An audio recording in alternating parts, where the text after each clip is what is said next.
জন্মদিনে উইশ করা যাবে কিনা, এই জন্মদিন পালন করা এটা কিন্তু মুসলমানদের কৃষ্টি কালচার নয়, এটা ইহুদি খ্রিস্টানদের কৃষ্টি কালচার।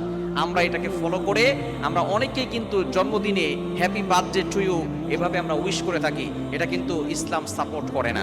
নবীজি সাল্লাল্লাহু আলাইহি সাল্লাম তার জন্মদিন উদযাপন করেন নাই, সাহাবায়ে কেরাম করেন নাই, তাবেঈন করেন নাই, আইম্মা মুজতাহিদিন করেন নাই, আবু বকর সিদ্দিক রাদিয়াল্লাহু তাআলা আনহু করেন নাই, ওমর রাদিয়াল্লাহু তাআলা আনহু করেন নাই, ওসমান রাদিয়াল্লাহু তাআলা আনহু করেন নাই, আলী রাদিয়াল্লাহু তাআলা আনহু করেন নাই। সুতরাং যদি আপনি জন্মদিন পালন করতে চান, আপনি নবীজি সাল্লাল্লাহু আলাইহি ওয়াসাল্লামের মতো রোজা রাখেন, আপনি রোজা রেখে আল্লাহর শুকরিয়া আদায় করেন যে এই দিনে আমি জন্মগ্রহণ করেছি, এই তারিখে আমি জন্মগ্রহণ করেছি। কিন্তু দুঃখজনক হলেও সত্য, আমাদের সমাজে উইশ করা হয়, জন্মদিন উদযাপন করা হয় কেক কেটে। খবরদার এটা করবেন না। দুই ঈদ ছাড়া, ঈদের শুভেচ্ছা জানানো ছাড়া অন্য কোনো শুভেচ্ছা জানানো এটা ইসলাম সাপোর্ট করে না।